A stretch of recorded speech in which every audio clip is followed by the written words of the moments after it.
the chandeliers up.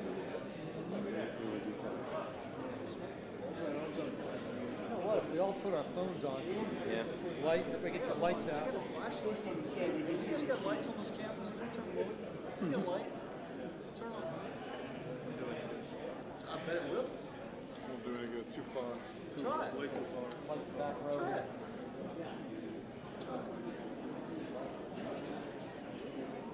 Oh yeah. I get a half stop. I get a half stop. I'll take it.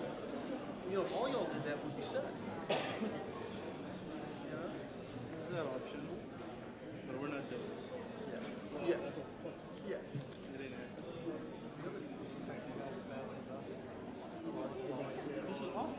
So the other day in the store. This is what balances you get like in Pakistan. Yeah. 4-2, I'm shocked. 2-2. You're like, what kind of car is this? The state down there.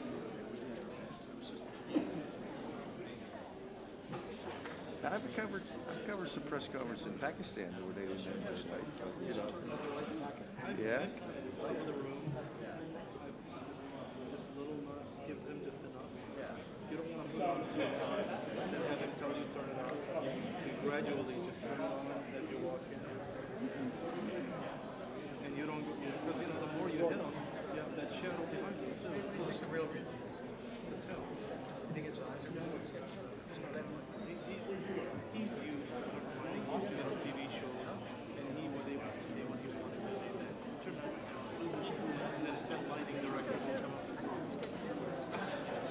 But I also don't believe he thinks he knows. He's the director, the producer, and the okay. That's what they say. He's supposed to be leaving at 3 o'clock, isn't he? Oh my God. Really? Where? Oh, I did.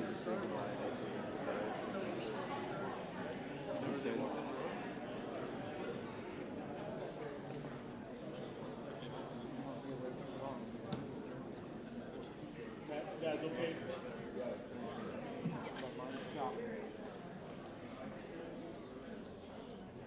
Just lay down.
Mike Seeger. Yeah. Oh my goodness. We have Mike in town, Ryan in town. I'm the only staffer in town. Really? We've had a bit of a crisis in staff. Yeah.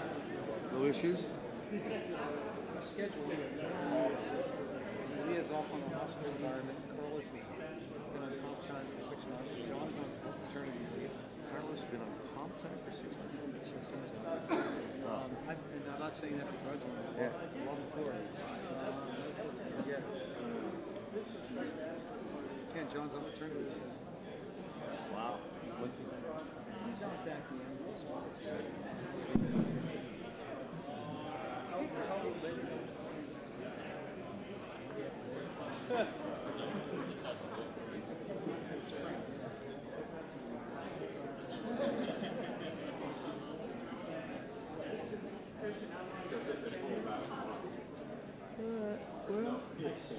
We're ready.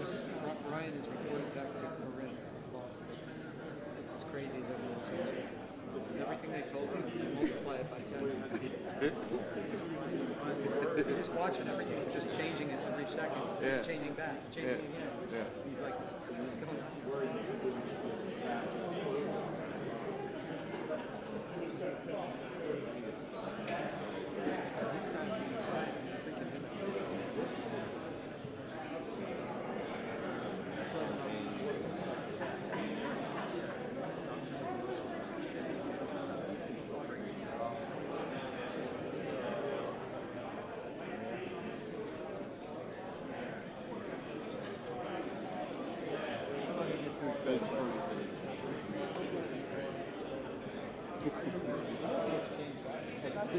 We know that, right? You know us. We know the games for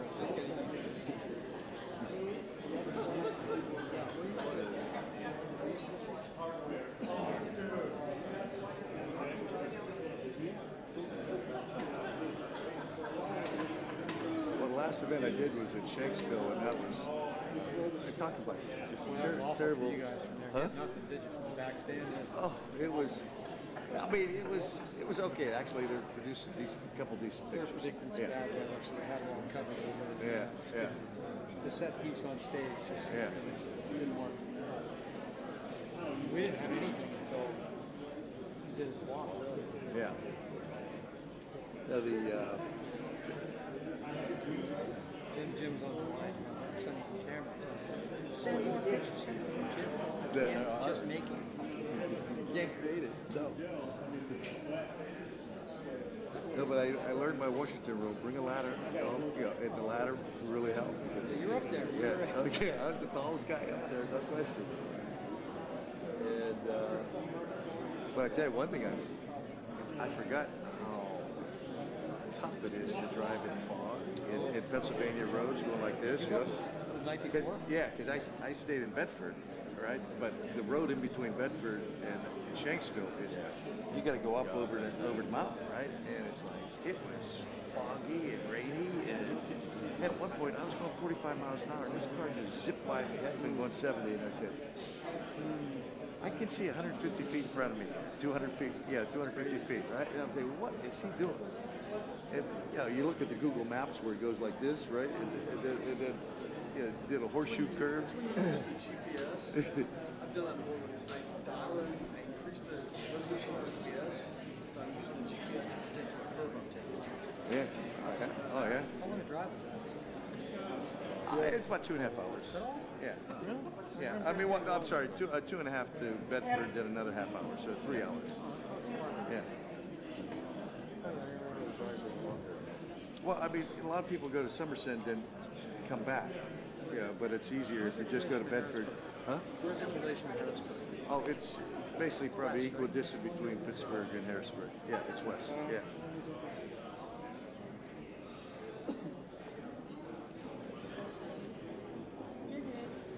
But yeah, the memorial actually makes some nice pictures, flowers and all that stuff, later.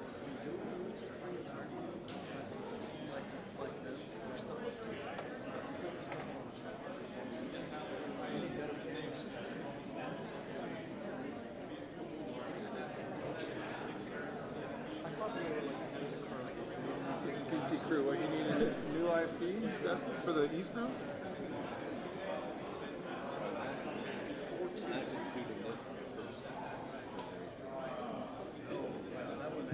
The problem is our stuff is not working like this. It does. Oh, yeah. It's like there's a strange red cast to it that I can't get out. We've gone back 20 years as soon as we step in this room. Yeah, you're right. We're going backwards.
Oh yeah, we went with.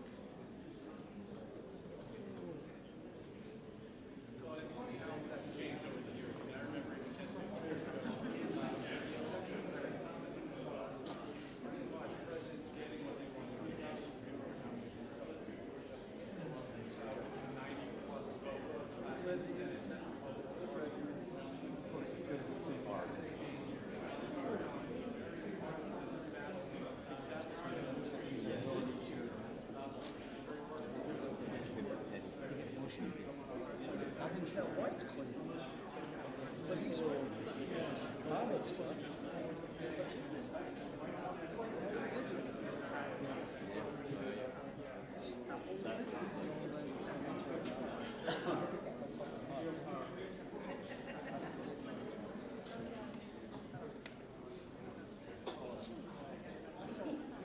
Still expensive. There it is, the 125th. That's the clock.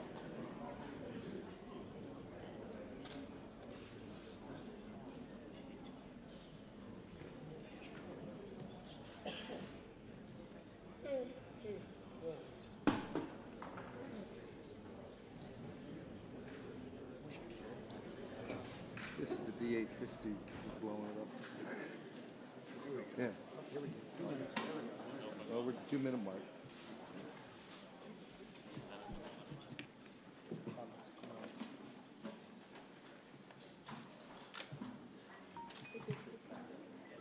That basically needs to make statements and stuff.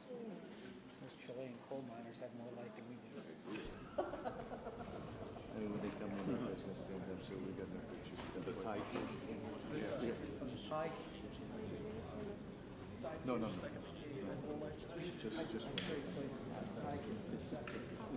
One, two, three, four. he's up on the side. Yeah, one, two, three. Yeah.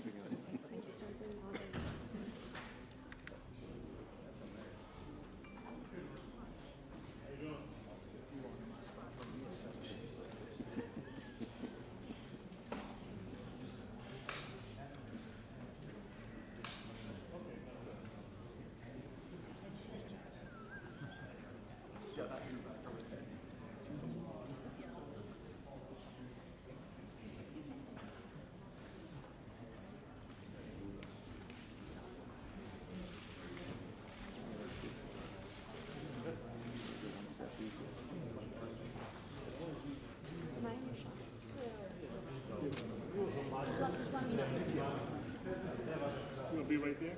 Yes. You about, okay, that's good. Thank you.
Absolutely, Lester. And forgive me because I do think the president will walk out momentarily. The First Lady, Melania Trump, just walked in with her Polish counterpart as well. You're right.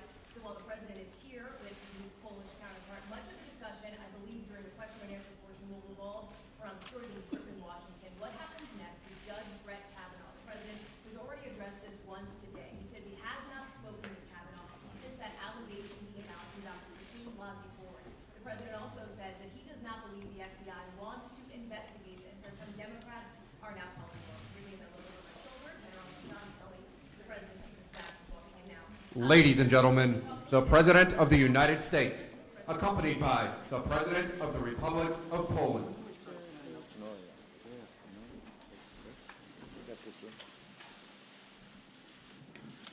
Thank you very much. Please, sit down.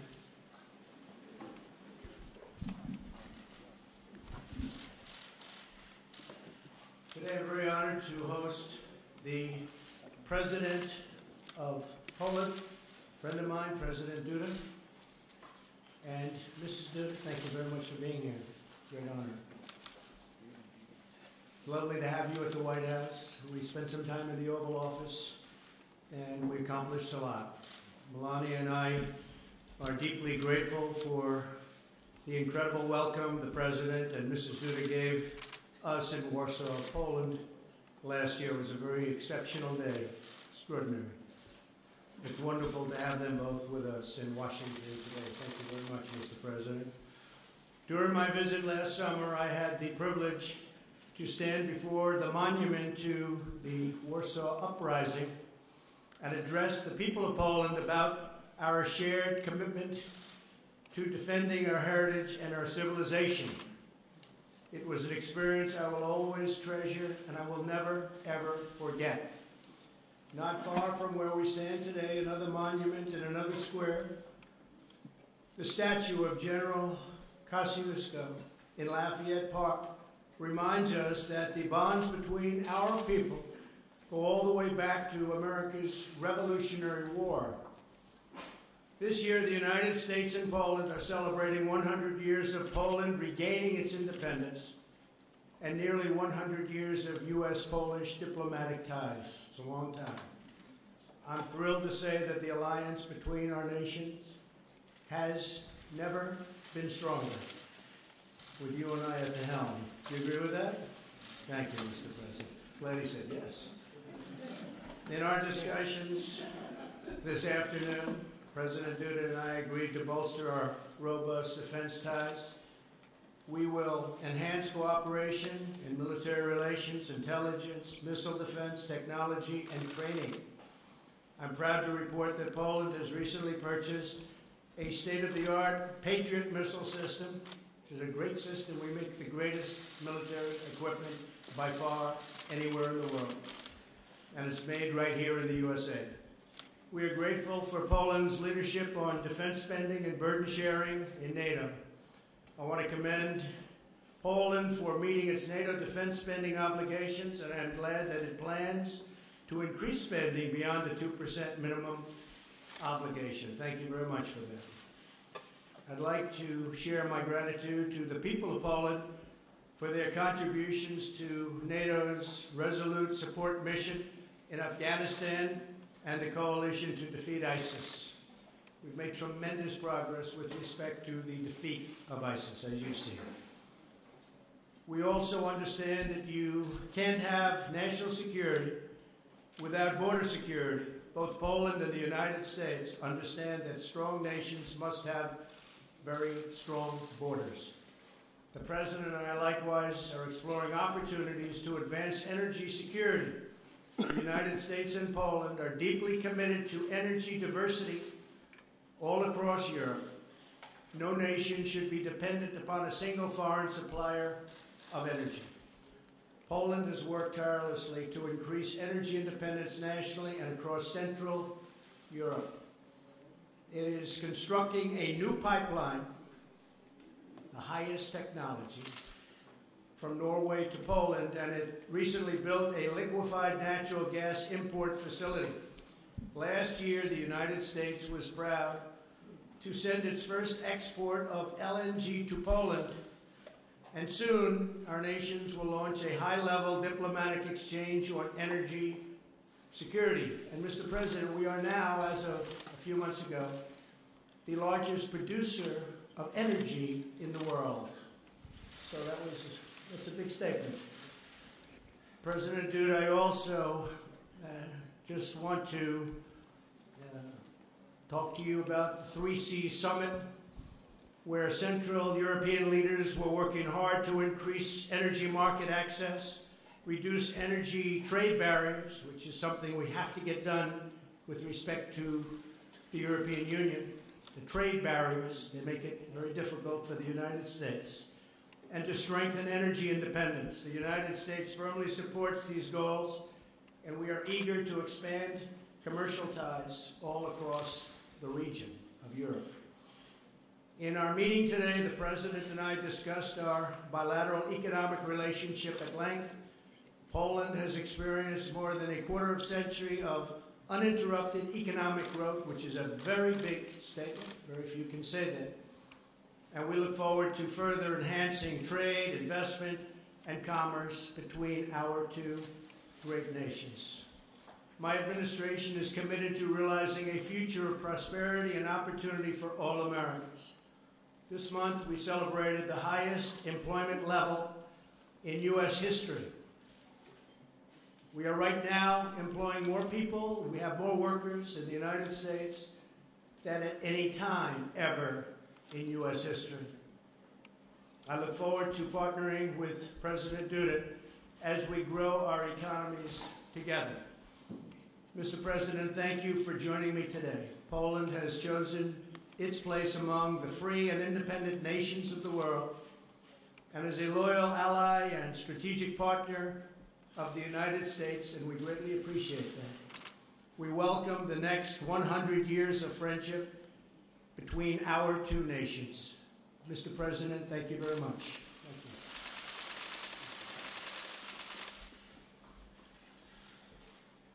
you. Your Excellency, distinguished Mr. President, distinguished ladies and gentlemen, I am delighted that in this year so important to Poland, the year of Poland regaining its independence, we celebrate our 100th anniversary, that I'm able to be hosted here, that I'm at the seat of the President of the United States at the White House at Washington. And also from this perspective, from the perspective of the centennial of Poland regaining its independence, this fact is of huge importance for Poles, both those living in Poland and those living abroad, especially the 10 million Poles living in the United States. This is of huge symbolic importance. One reason for that is that the matter of Polish independence was one of the important points of the policy of the U.S. President Wilson. It was precisely President Wilson, before 1918, he was the one who put Polish independence on his agenda, on the agenda of his policy. That happened, among others, thanks to a great Polish politician, a composer and musician, Ignacy Jan Paderewski. But it is a fact that Poles experienced back then a lot of good from the United States and from the President of the United States, because there are no other words to describe the fact that that great state indicated to Poland and defined Poland as the country who should be reinstated back on the map of Europe and on the map of the world. And it was reinstated on that map 100 years ago in 1918. And I'm absolutely delighted that today, as Polish President, I can be here at Washington, sit at the same table with the President of the United States, and sign an agreement which is deepening our strategic partnerships and which is renewing that strategic partnership. I'm talking here about the agreement on the strategic partnership. Such agreement was signed in 2008 between our countries. Back then it was signed by the ministers of foreign affairs, and today this renewed version, the version which has been updated because a lot has changed over the 10 years, this renewed version of the strategic partnership was signed personally by myself and President Donald Trump, and I would like to express my deep gratitude to you, Mr. President, for that fact. This agreement indicates the most important aspects of our cooperation and our friendship. It also sets new paths for the future. The paths of tightening our defense cooperation, military cooperation, tightening our cooperation in the area of security and energy business, tightening our cooperation in the broadly understood sphere of business, also in the aspect of the already mentioned cooperation as part of the 3Cs initiative to which Mr. President has just alluded. I came here to Washington right from the summit of the 3Cs initiative, the first business forum organized as part of the 3Cs initiative. The United States was present there as the partner of the 3Cs. And thank you, Mr. President, for that. Thank you for posting your representatives to that meeting. And all the leaders who held their speeches there said in a very clear way about the need and hope for cooperation with the United States of America regarding the renewal and building of a new infrastructure, road infrastructure, railway infrastructure, energy infrastructure, both concerning electricity and the transmission of gas in Central Europe along the north-south axis. I'm referring here to the area between the Baltic states through Poland, the Czech Republic, Slovakia, Hungary, Bulgaria, Romania, all the way down to the Black Sea, and then through Croatia and Slovenia to the Adriatic Sea. This is the space in which we want to cooperate. This is the space in which we want to develop. Our cooperation with the United States is of key importance in this respect. Also, as far as providing energy security is concerned, today we talked at length about this with Mr. President. We also discussed threats to energy security in Europe, to the possible diversification of supplies. Without any doubt, such a huge, biggest threat right now is posed by the construction of Nord Stream 2 gas pipeline.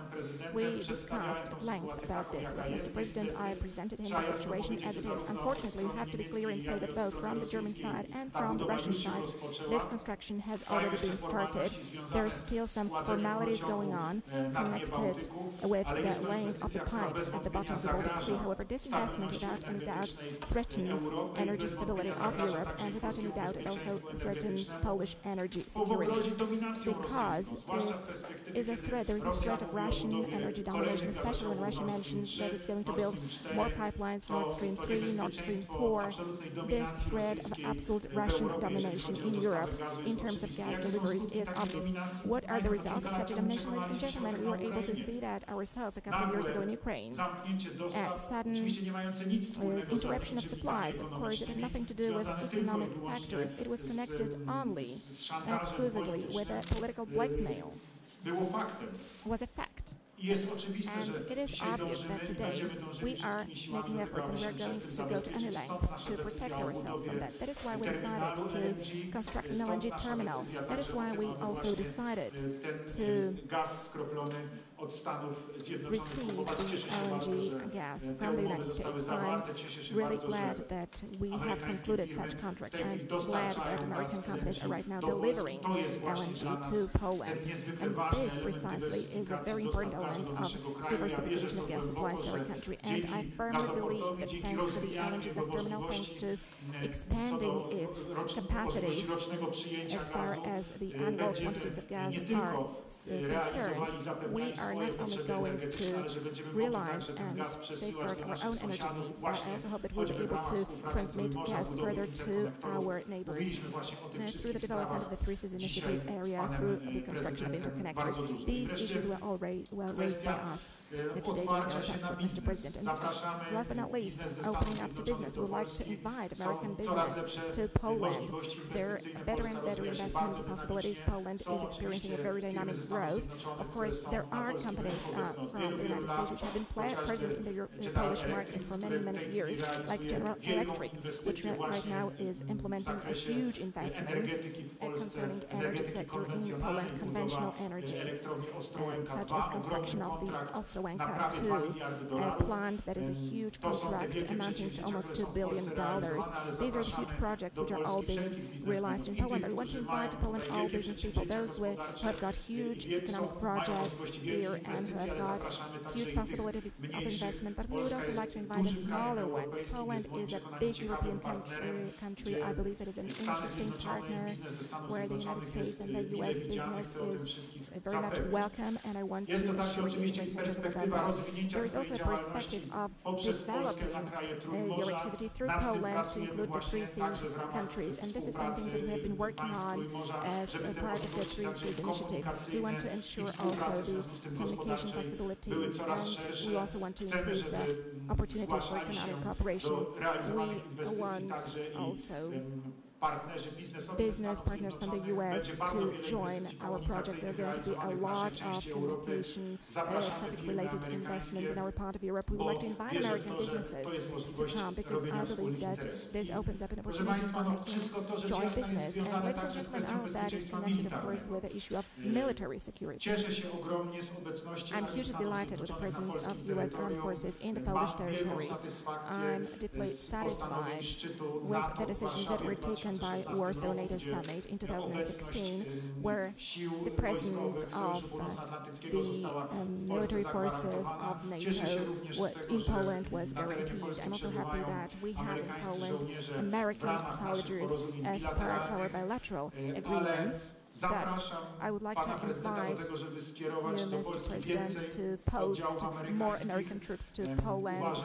We believe that the presence of the United States is a guarantor of security in our part of Europe.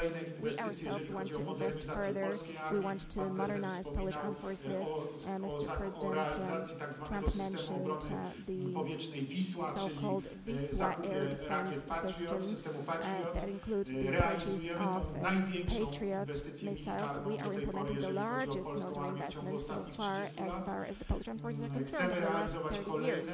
We want to implement more projects. We want to buy more equipment. We also want to cooperate in the area of research and development as regards military technology.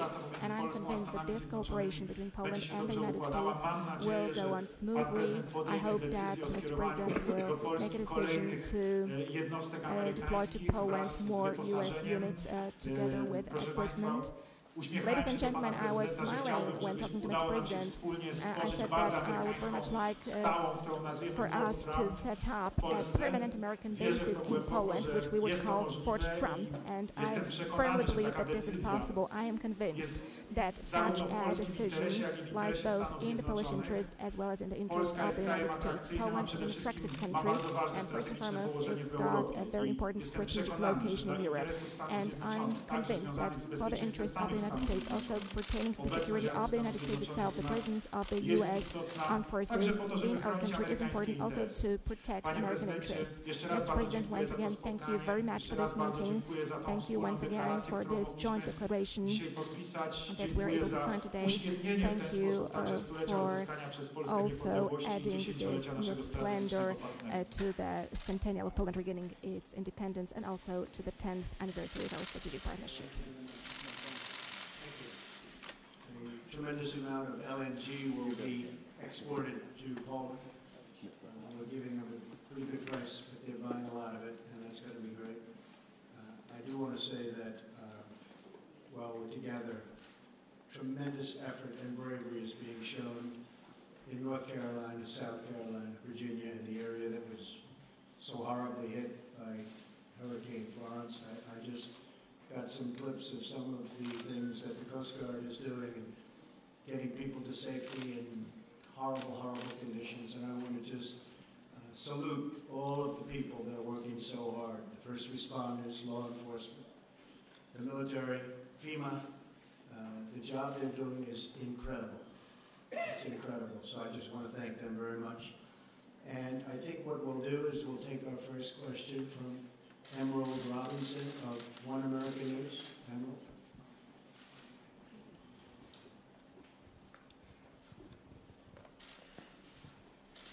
Thank you, Mr. President. So, news today of a Russian plane shot down over Syria. Russia is assigning the blame to Israel, even though it was accidentally shot down by Syrian forces.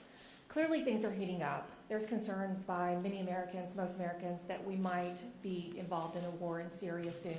You had hoped to bring troops home, but clearly things are changing. What do you tell American people today about a possibility of war in Syria?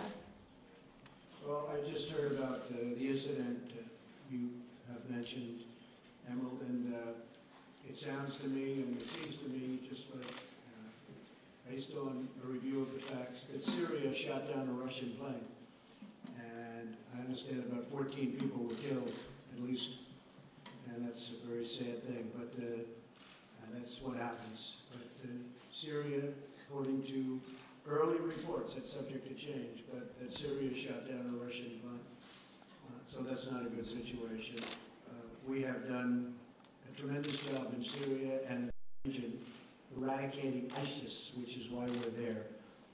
And we're very close to being finished with that job.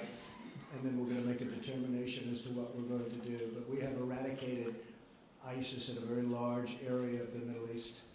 These are people that will not be coming here because they're not around any longer.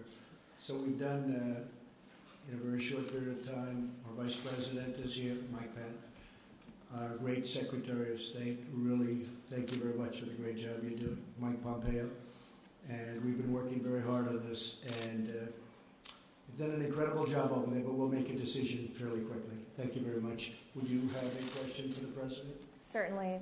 Thank you, President Duda. Clearly, you said you asked President Trump if he would consider a permanent base in Poland, and of course that also relates to Russia. What would you say, how did the President respond to your position to have a permanent base from America in Poland? And then also, do you currently have concerns over the U.S.-Russia relationship? Oczywiście. Well, of course, I told Mr. President about all the aspects connected with the permanent presence of the U.S. Armed Forces in Poland. But first and foremost, I assured Mr. President of one thing. First and foremost, ladies and gentlemen, we cannot say that if there are permanent bases of the U.S. Armed Forces in Poland, we will see a deterioration of security, because that will lead to an increased Russian activity and an increased militarization of this part of Europe by Russia. I want to say it clearly, ladies and gentlemen, a very strong militarization of, for instance, Kaliningrad Oblast has taken place for more than 10 years now. It is the reality that we live in today. As far as an aggressive Russian behavior is concerned, as far as increased military activity is concerned, including increasing of the militarization, Russia has been conducting such activities in a systematic way, and for the first time we're able to see that in a materialized way in Georgia in 2008, when the then President of Poland, Professor Lech Kaczynski, took other European leaders, and they went to Tbilisi to stop Russian tanks which were about to attack the capital of Georgia. And from that moment, that military expansion has been developing. It's another leg was the attack on Ukraine. And today we can see an illegal annexation of Crimea. Today we are witnessing constant violation of international law in the Lugansk and Donetsk oblasts. So these are today political and military facts of Europe, and the presence of the United States is only providing a guarantee of security and a possibility to defend. Because let me reiterate again, it is only about the guarantee of security and defense of our part of Europe, that is the free world. This is the most crucial issue right now from our perspective, from the perspective of Central and Eastern European countries. And we are speaking in one voice on this one, generally. That is why we wanted to ensure the presence of the United States Armed Forces, and also we wanted to have the presence of NATO forces in our part of Europe as well. Of course, Mr. President and his staff, his advisors, and also the Pentagon staff have to consider all these issues, but there is a whole range of arguments which are in favor of the fact that the presence of the U.S. Armed Forces in this area is absolutely justified. justified today. That is due to the protection of the interests of the United States as well. So I'm absolutely convinced of this one, because today, unfortunately, we are seeing international law being violated. Today, we are seeing aggressive behaviors, and I'm convinced that there is no more effective method of preventing a war than a decisive stance, demonstrating that we are ready any moment to repel a possible attack. And a presence also means deterrence. At the same time, I am convinced that when we have a strong military presence in this part of Europe where there is a potential threat, then there will be no war happening ever. And I think it should be pointed out that the President also said, and he said it publicly, that he would pay the United States, meaning Poland would be paying billions of dollars for a base. And we're looking at that more and more from the standpoint of defending really wealthy countries and not being reimbursed, paid. It's one thing when we defend countries that can't defend themselves and they're great people and we should help them. We don't expect anything for that. But when we're defending immensely wealthy countries and they're not paying for the defense to the United States, they're only taking advantage of us. And we are in discussions with numerous countries, all of whom you know, about payment. And we get along with them very well, but it's not fair. That includes NATO. As you know, I got $44 billion additional last year. They paid an additional. You can speak to Secretary General Stoltenberg, who's the head of NATO, and he said he's never seen anything like it. And this year we did even better. But when a country is very wealthy, and when the United States has been protecting them for many years at tremendous cost like nobody in this room would believe, it's time that they help with, we call it burden sharing, and they will do that. But the President offered us much more than $2 billion to do this, and so we're looking at it. We're looking at it from the standpoint of, number one, military protection for both countries, and also cost. A term you don't hear too often, and you haven't heard too often over the last 25 years, but that's the way it has to be. Thank you very much. Would you like to have a question, please?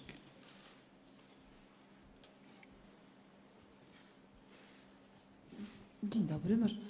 Marzena Kozłowska, Polish Press Agency. I've got a question to President Trump. Do you share the conviction, which we have just heard a minute ago, expressed by President Duda concerning the threat which is posed to the region, but not only to the region, by Russia? And do you also share the view that permanent American bases in Poland are justified not only due to the security of the countries in our region, but also due to the security of the United States? Very aggressive situation. I think Russia has acted aggressively. They respect force, they respect strength, as anyone does. And we have the greatest strength in the world, especially now. We were being depleted under the last administration. We had planes that were old and tired and didn't fly in some cases.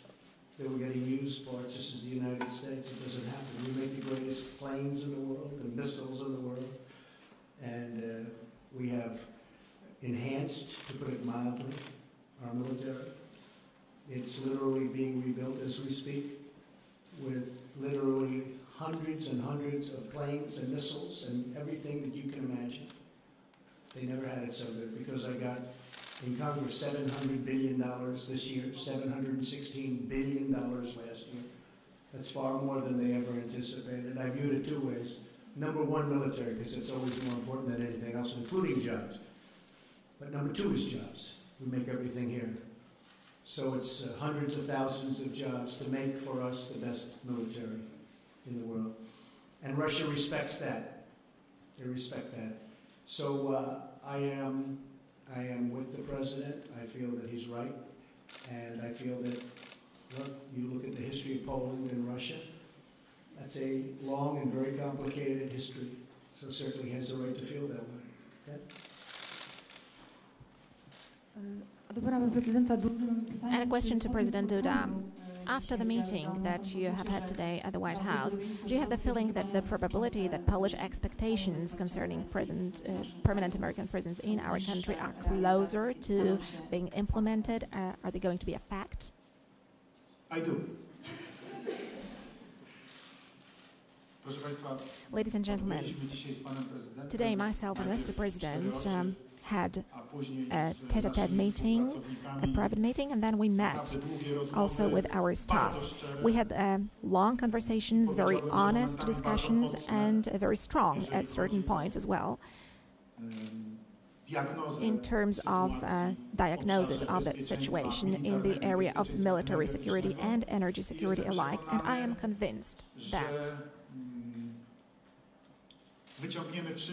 all of us are going to draw appropriate conclusions from these discussions because, as I said, both sides presented their positions in absolutely many elements. They are concurrent as far as the assessment of the situation currently is, what kind of steps need to be taken in order to protect both the issue of security and the issue of interests. These are business-related issues. I am convinced that, ladies and gentlemen, you are going to see the results of both our meetings today and of the declaration that we have signed together with Mr. President. Of course, we are talking about long-term processes, so I'm sure that you are going to see how this is going to be filled with content. You will see concrete facts that will appear on the maps and also in agreements and in purchases that are going to be realized. Thank you very much. John Decker of Fox, please. Thank you, Mr. President. Two questions for you, one on Judge Kavanaugh and also one on trade. On Judge Kavanaugh, yesterday you said, we want to go through a full process. You said, we want to make sure everything is perfect, everything is just right. To that end, what would be the problem with the FBI reopening their background investigation into Judge Kavanaugh? Would you support such a thing? Other than the FBI, John, said that they really don't do that. That's not what they do. Now, they have done supposedly 6 background checks over the years as Judge Kavanaugh has gone beautifully up a ladder. He's an incredible individual, great intellect, great judge, impeccable history in every way, I feel so badly for him that he's going through this, to be honest with you. I feel so badly for him. This is not a man that deserves this. This should have been brought to the fore. It should have been brought up long ago. And that's what you have hearings for. You don't wait till the hearing is over and then all of a sudden bring it up. When Senator Feinstein sat with Judge Kavanaugh for a long period of time, a long, long meeting, she had this letter. Why didn't she bring it up? Why didn't she bring it up then? Why didn't the Democrats bring it up then? Because they obstruct and because they resist. That's the name of their campaign against me. They just resist and they just obstruct. And frankly, I think they're lousy on policy, and in many ways they're lousy politicians, but they're very good on obstruction. And it's a shame because this is a great gentleman. With all of that, I feel that the Republicans, and I can speak for myself, we should go through a process because there shouldn't even be a little doubt. There shouldn't be a doubt. Again, they knew what they were doing. They should have done this a long time ago, 3 months ago, not now. But they did it now. So I don't want to play into their hands. Hopefully, the woman will come forward, state her case. He will state his case before representatives of the United States Senate, and then they will vote. They will look at his career. They will look at what she had to say from 36 years ago, and we will see what happens. But I just think he is at a level that we rarely see, not only in government, anywhere in life. And honestly, I feel terribly for him, for his wife, who is an incredible, lovely woman, and for his beautiful young daughters. I feel terribly for them. On trade, Mr. President, You announced new trade tariffs against China. Trade tariffs are a very important part of your economic and trade policy.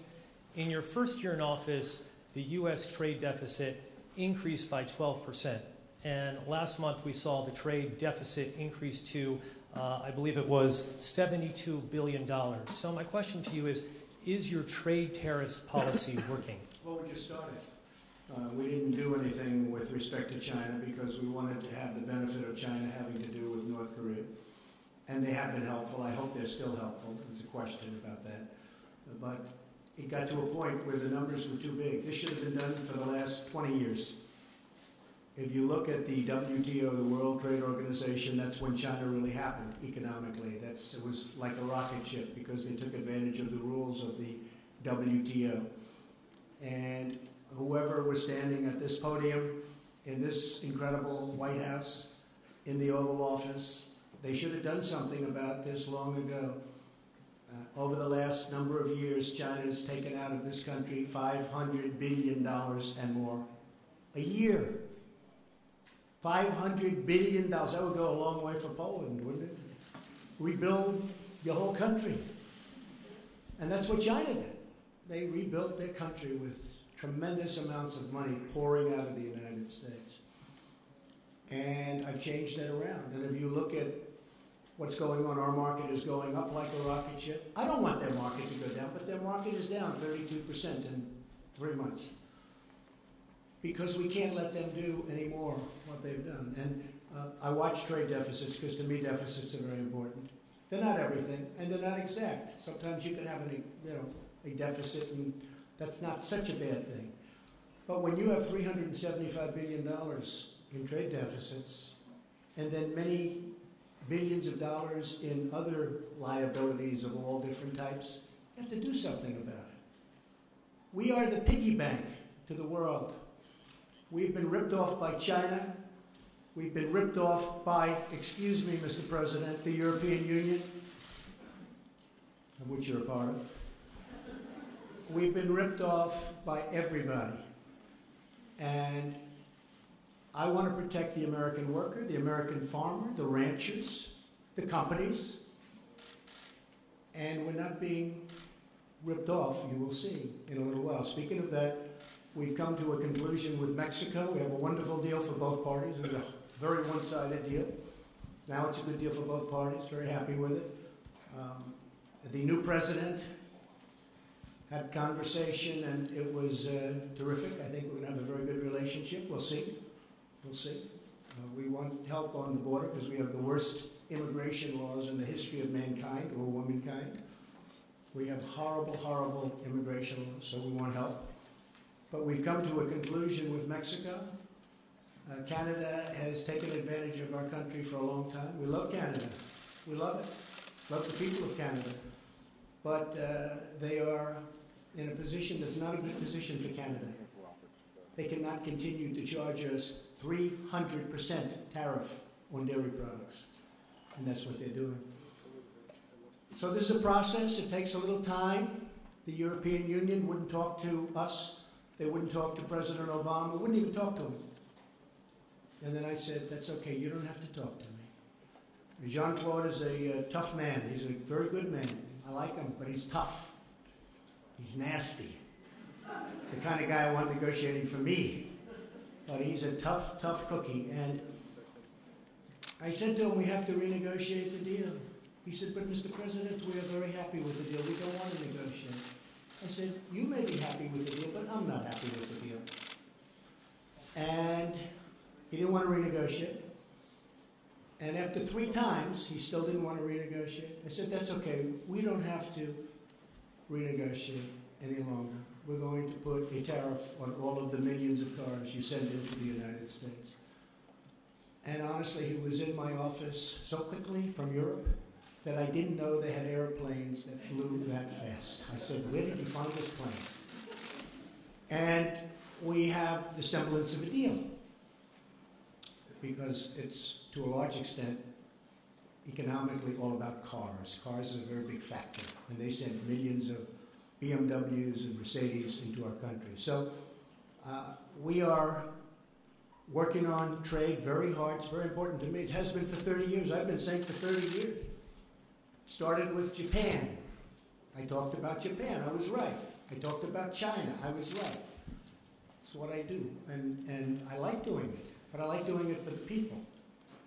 Because our country has been abused and taken advantage of by virtually every country that it does business with. And we're just not letting that happen anymore. And that includes what I said previously about the military. Please. President Duda, welcome back to the U.S.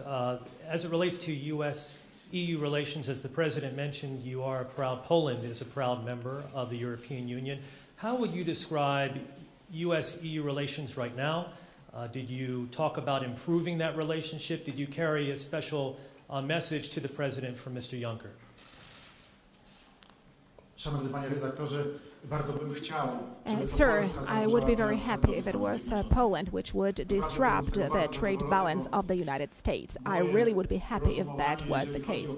Because my understanding as far as politics is concerned and caring for the matters of your country is similar to the view of Mr. President Trump. Mr. Trump is saying America first and I'm saying Poland first. So we understand each other very well. And it is hard for me to be surprised with the fact that Mr. President, being a very experienced man, a man of success, as far as business is concerned, knows how to calculate. He knows how to calculate, and I think nobody puts that in the question either in the U.S. or in another place. And he takes care of the United States. It lies in the interest of the country to have a balanced trade exchange, and this is something that you have to take care of. And of course, there is a clash of interest. However, objectively looking, it is hard not to understand it.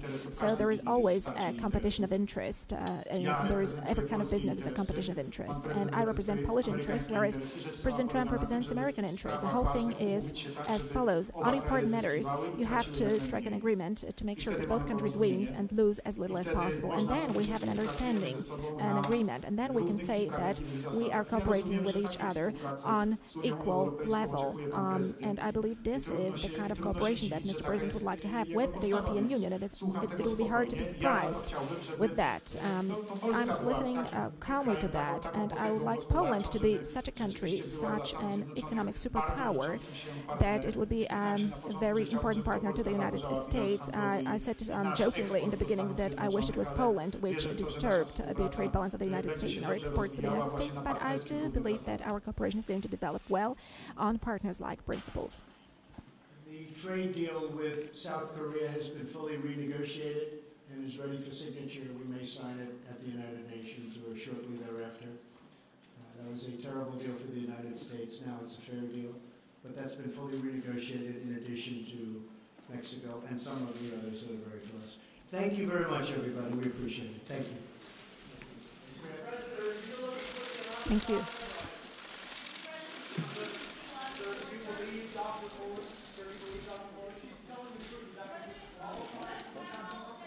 We missed a question. Didn't we miss a question? The Polish were supposed to have. Yeah, somebody did a protocol problem here. Yeah, they got ripped off. Polish did? Yeah, the Polish got ripped off. On the box. We got ripped off because we didn't know why.